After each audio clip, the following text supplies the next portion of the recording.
जब पटेल ने राज्यों को भारत संघ में शामिल किया तो उनसे एक वायदा किया कि उनकी मर्जी के बिना कोई भी राज्य की सीमाओं में या राज्य में किसी भी प्रकार का परिवर्तन नहीं। आर्टिकल 3 यानी कि अनुच्छेद 3 संविधान का कश्मीर में एक्सटेंड किया गया था, यानी कि जब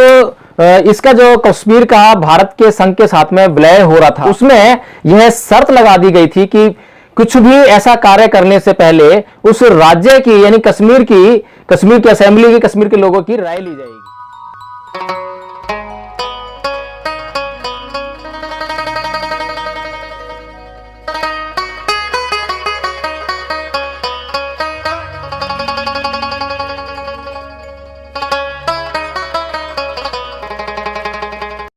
hello friends, welcome to our legal web series on constitution. तो साथियों, आज हम बात करेंगे आर्टिकल 3 के ऊपर, अनुच्छेद 3 संविधान का, उसके ऊपर आज हम बात करेंगे, चर्चा करेंगे। और आज हम बात करेंगे कि किस तरह से कश्मीर के लिए यह धारा बहुत ही महत्वपूर्ण बन पड़ी है और अभी जो सुप्रीम कोर्ट में कश्मीर को लेकर जो मामला पेंडिंग है, लंबित है, उस पर क्या चर्चा हो सकती है, क्या बहस हो सकती है, इन सब के बारे में बात करेंगे। और बात करेंगे कि क्या कश्मीर का यूनियन टेरिटरी बनाया जाना उचित है या अनुचित है। तो साथियों, सबसे पहले मैं आपको बता दूं कि यह अनुच्छेद 3 बहुत जरूरी है उन एग्जाम्स के लिए जिनकी आप तैयारी में लगे हुए हैं। यदि आप यूपीएससी या सिविल सर्विसेज की एग्जाम्स की तैयारी करते हैं तो उनके लिए यह बहुत जरूरी है कि धारा 3 को अच्छी तरह से समझें, और इसीलिए आज हम आपके बीच में इसका पूरा विवरण लेकर आए हैं। साथियों, अभी जो सुप्रीम कोर्ट में आर्ग्यूमेंट चल रही है धारा 370 को लेकर, उसके दो पहलू हैं। एक तो यह है कि क्या धारा 370 को संविधान से हटाया जाना उचित है, जस्टिफाइड है या कॉन्स्टिट्यूशनल है, और दूसरा मुद्दा यह रहेगा कि क्या सेंटर किसी स्टेट को यूनियन टेरिटरी बना सकता है, उसको यूनियन टेरिटरी घोषित कर सकता है।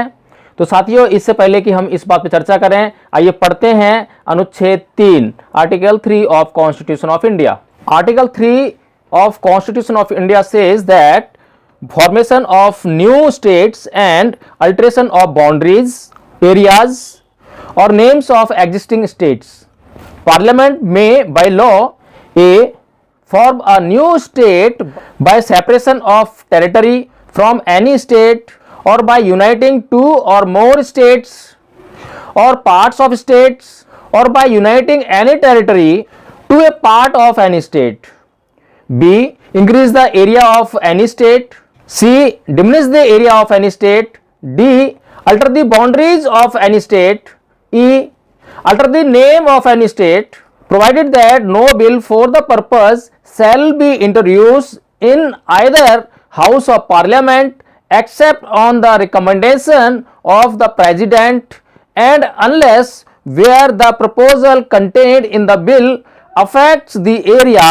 boundaries or name of any of the states, the bill has been referred by the President to the legislature of the state for expressing its views thereon within such period as may be specified in the reference, or within such further period as the President may allow and the period so specified or allowed has expired.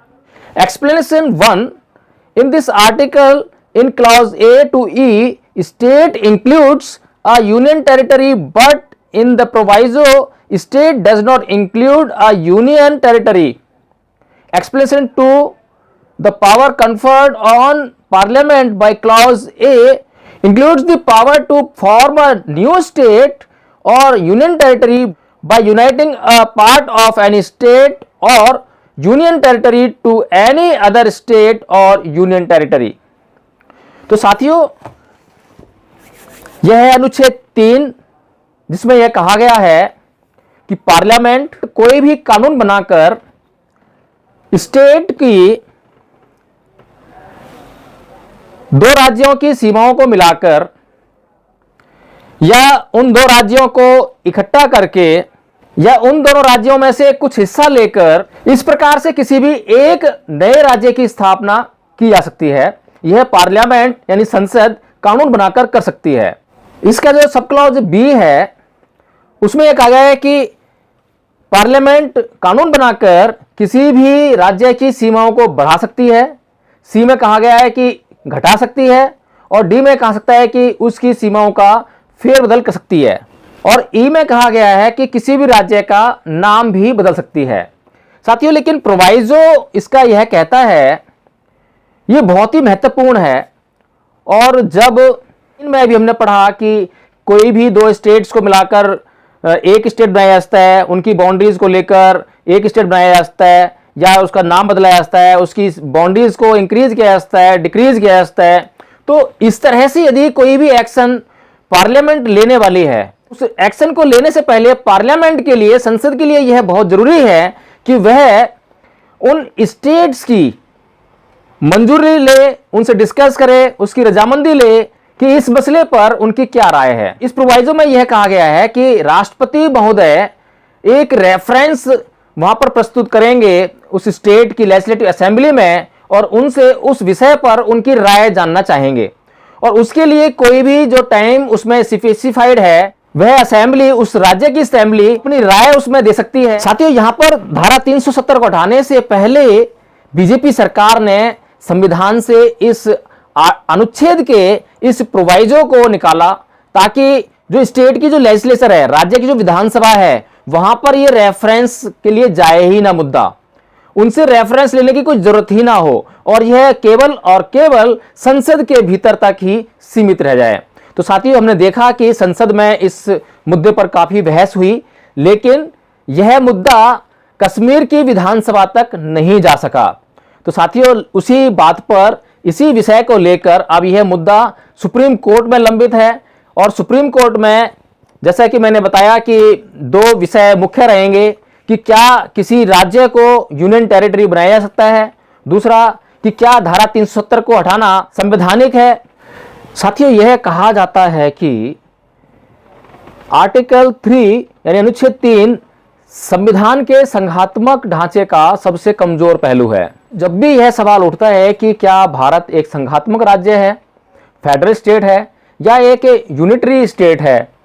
या एकात्मक राज्य है, या बहुत ही strong केंद्र के साथ में एक राज्य है, तो साथियों इस पर यही बात निकल कर आती है कि यह एक बहुत ही ज़्यादा वीक पॉइंट है हमारे भारत के संघात्मक ढांचे का, क्योंकि यहाँ पर भारत के संविधान में जो स्टेट्स हैं उनकी जो सॉवरेंटी है उसको प्रिजर्व नहीं किया गया है, उसको संरक्षण नहीं दिया गया है। और क्योंकि पार्लियामेंट को यह पावर दी गई है कि वह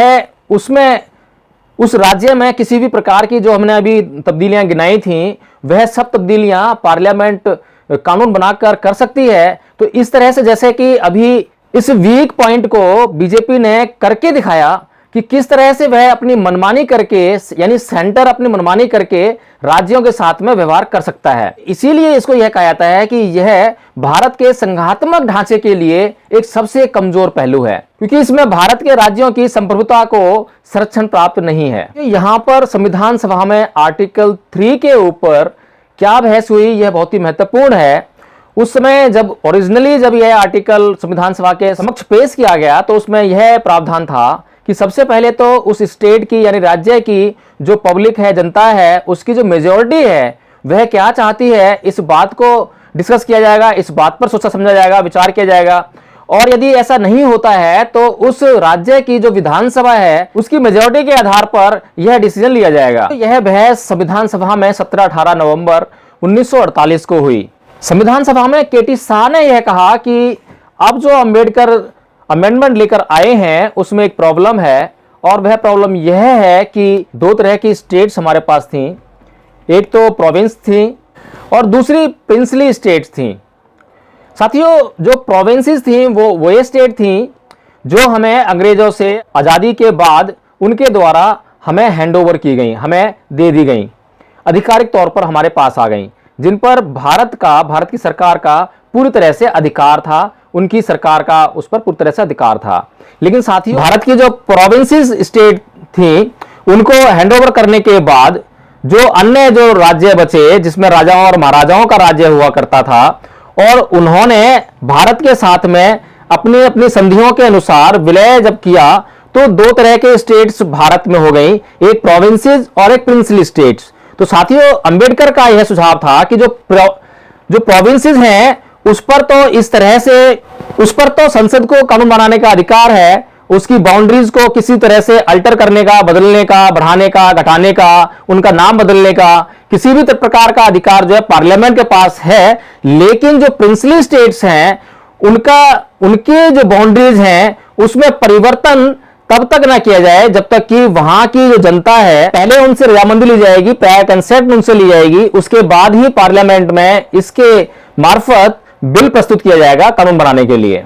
संविधान सभा में केटी शाह ने यह सुझाव दिया कि जब हम किसी स्टेट की बाउंड्री बदल रहे हैं, उसका नाम बदल रहे हैं, तो सबसे अच्छा तो यह रहेगा कि उस राज्य की जनता से रेफरेंडम कराया जाए, उनकी रजामंदी ली जाए, उनकी व्यूज पूछे जाएं। लेकिन उन्होंने यह भी कहा कि हो सकता है कि यह मेरी बात बहुत ही क्रांतिकारी लगे संविधान सभा को, तो इसलिए मैं यही रिकमेंड करूंगा कि अगर वहां ऐसा रेफरेंडम नहीं किया जा सकता है या पॉसिबिलिटी नहीं है, तो उस राज्य की विधानसभा से राय मशवरा करके उनके विचार लेने के बाद ही ऐसा किया जाए। साथ ही केटी शाह ने यह भी कहा कि केवल जो लोग वहां से चुनकर संसद में आए हैं,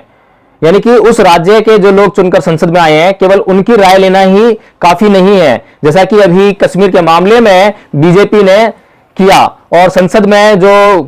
कश्मीर से चुने हुए जो उनके मेंबर ऑफ पार्लियामेंट थे उन्होंने जो बहस की उसी के आधार पर उन्होंने यह निर्णय ले लिया। केटी शाह ने संविधान सभा में कहा कि I admit that in democracy majority rule should prevail, but the majority has not the monopoly of being always right and still less to be always just। इसका मतलब यह है कि हमेशा जो मेजॉरिटी है वो सही नहीं होती और हमेशा यह नहीं होता है कि मेजॉरिटी जो बात कह रही है वह न्यायिक है और सही है। If that is so, I strongly believe so, then I submit that the only recourse available with us is that कि उस स्टेट के लोगों से राय ली जाए। जब आर्टिकल 3 यानी कि अनुच्छेद 3 संविधान का कश्मीर में एक्सटेंड किया गया था, यानी कि जब इसका जो कश्मीर का भारत के संघ के साथ में विलय हो रहा था, जो संधि जब हस्ताक्षर हुई तो उसमें यह शर्त लगा दी गई थी कि कुछ भी ऐसा कार्य करने से पहले उस राज्य की यानी कश्मीर की असेंबली की, कश्मीर के लोगों की राय ली जाएगी। लेकिन यह घटिया पॉलिटिक्स का ही नतीजा है कि जब कश्मीर की धारा 370 को संविधान से हटाना था तो उससे पहले ही जो प्रोवाइजो है आर्टिकल 3 का, अनुच्छेद 3 का, उसको सस्पेंड कर दिया गया, क्योंकि यह पहले से ही एक षड्यंत्र के तहत पहले से ही निर्णय था कि ऐसा सरकार करने वाली है, जिसके लिए कि इस आर्टिकल के इस प्रोविजन को हटाया जाना बहुत जरूरी था। यदि इस अनुच्छेद के इस प्रोविजन को नहीं हटाया जाता तो वहां की जनता से इस बात के बारे में कि वहां से धारा 370 हटाई जाए या नहीं हटाई जाए, इसके बारे में कभी भी विचार नहीं आ पाते और यह धारा 370 कश्मीर से कभी भी हट नहीं पाती। डॉक्टर अंबेडकर ने संविधान सभा में एक बात और कही जो कि बहुत ही महत्वपूर्ण है और इस देश के लोगों को यह समझना चाहिए कि कोई भी हम जब वादा करते हैं किसी से तो उसकी वादा खिलाफी ना हो। इस बात का हमें बहुत ज्यादा ख्याल रखा जाना चाहिए क्योंकि हमारी बात की बहुत ज्यादा कीमत होती है। तो साथियों, जब ये जो प्रिंसली स्टेट्स थी, जब भारत के संघ में अपना विलय कर रही थी, तो जो संधियां उनके साथ में हो रही थी तो उसमें उन्होंने यही शर्तें रखी थी कि उनकी प्रायर कंसेंट के बगैर यानी उनकी पूर्व मंजूरी के बगैर उनकी जो राज्य की जो सीमाएं हैं उनको ना बदला जाए, उसमें किसी भी प्रकार की छेड़खानी न की जाए। तो साथियों, डॉक्टर अंबेडकर ने संविधान सभा में यह कहा कि हमें इस बात का बहुत ज्यादा ख्याल रखना चाहिए कि किसी भी तरह की अगर हमें स्टेट्स की सीमाओं से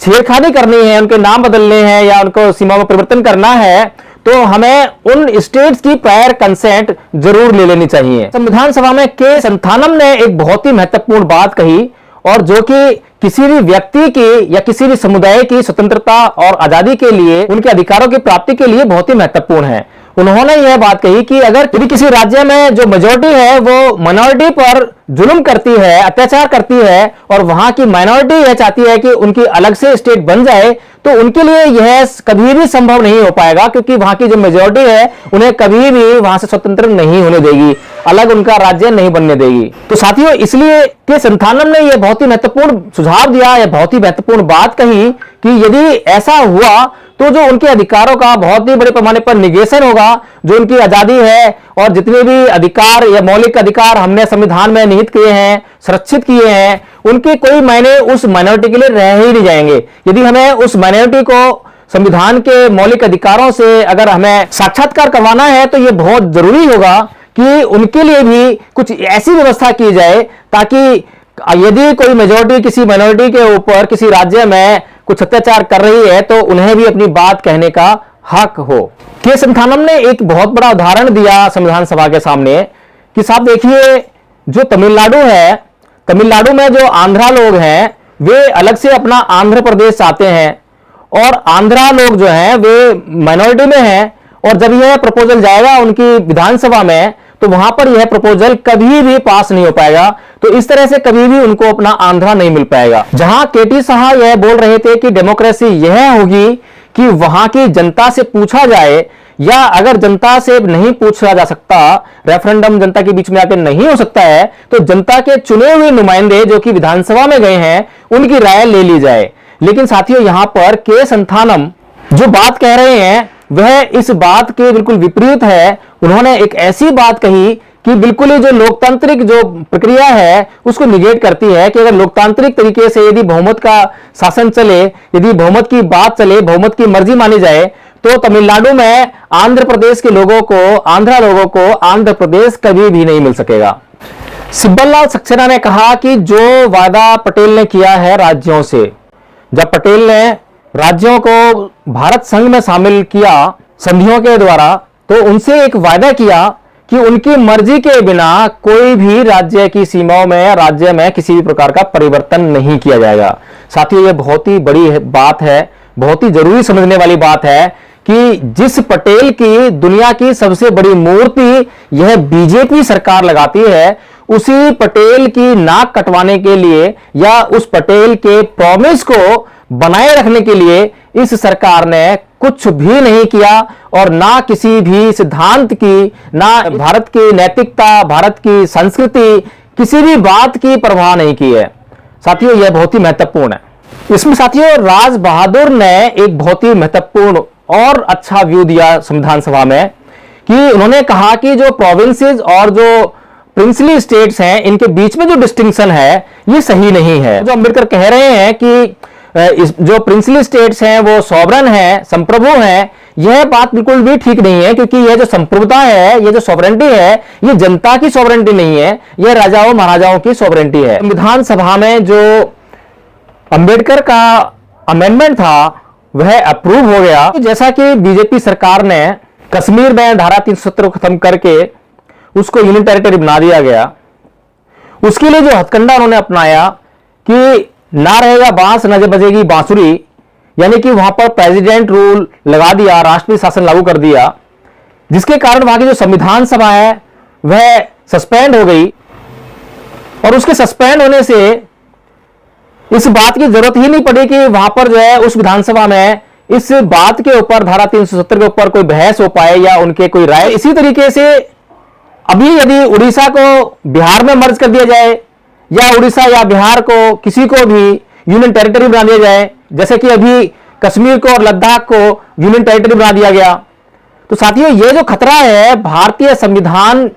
के संघात्मक ढांचे के ऊपर लगातार बना रहता है कि यदि राज्यों की जो सॉवरेंटी है, जिसके कारण कि अगर उनकी सॉवरेंटी नहीं है, अगर वे केंद्र का ही एक हिस्सा है, तो फिर यह संघात्मक ढांचा नहीं है। संघात्मक ढांचे का मतलब होता है, फेडरल जो गवर्नेंस होती है, फेडरल जो सिस्टम होता है, उसका मतलब यह होता है कि विभिन्न राज्य जिनके पास अपनी शक्तियां हैं, अपनी सीमाएं हैं, अपनी टेरिटरी है और अपनी बात को रखने के लिए एक विधानसभा है, अपने लोगों की बात को रखने के लिए एक विधानसभा है, अपने लोगों के भलाई के लिए कानून बनाने के लिए विधानसभा है। और जब वे राज्य मिलकर एक टेरिटरी का निर्माण करते हैं, यदि उनके साथ में इस तरह से केंद्र अगर मनमानी कर सकता है, तो यह संघात्मक ढांचा किसी भी प्रकार से नहीं कहा जा सकता। इसीलिए कहा गया पहले कि इसमें जो आर्टिकल 3 है वह भारत के संघात्मक ढांचे के लिए बहुत ही कमजोर कड़ी साबित हो रहा है, और यह भारत में बीजेपी की सरकार ने करके भी दिखाया। और उसमें उस राज्य से कंसेंट जैसी कोई चीज नहीं ली गई है, वहां के लोगों से उनके व्यूज नहीं लिए गए हैं। वहां की जो जनता है वह उसके लिए रहने के लिए दशाएं अलग हैं, जलवायु अलग है, टेरिटरी अलग है, ज्योग्राफी अलग है, सब कुछ अलग है। और उसके अलावा इतना ही नहीं है, बल्कि वहां जो उस राज्य का जब भारतीय संघ में विलय हुआ तो एक संधि के जरिए हुआ, उस संधि में शर्तें लिखी गई, उन शर्तों के आधार पर उस राज्य का भारत के अंदर विलय हुआ। उन शर्तों का क्या हुआ, उन शर्तों में जो वादा किया गया था भारतीय सरकार के द्वारा कश्मीर राज्य से, उन वादों का क्या हुआ? क्या वो वादा खिलाफी हो गई? क्या भारत की सरकार के ऊपर कोई भी यकीन नहीं कर सकता? क्या भारत की सरकार कभी भी किसी के साथ में भी मनमर्जी का व्यवहार कर सकती है? तो साथियों, इसी प्रकार यह अनुच्छेद 3 बहुत ही महत्वपूर्ण है और सबसे महत्वपूर्ण है इसका प्रोवाइजो, जिसमें यह कहा गया है कि कुछ भी राज्य में किसी भी प्रकार का परिवर्तन करने से पहले उस राज्य के लोगों से, उस राज्य की विधानसभा से प्रायर कंसेंट ली जाएगी, उसके व्यूज लिए जाएंगे। इस बात पर जो है हमें समझना चाहिए, सोचना चाहिए, ये बहुत ही महत्वपूर्ण है। और साथ ही जहां पर भारत के संविधान का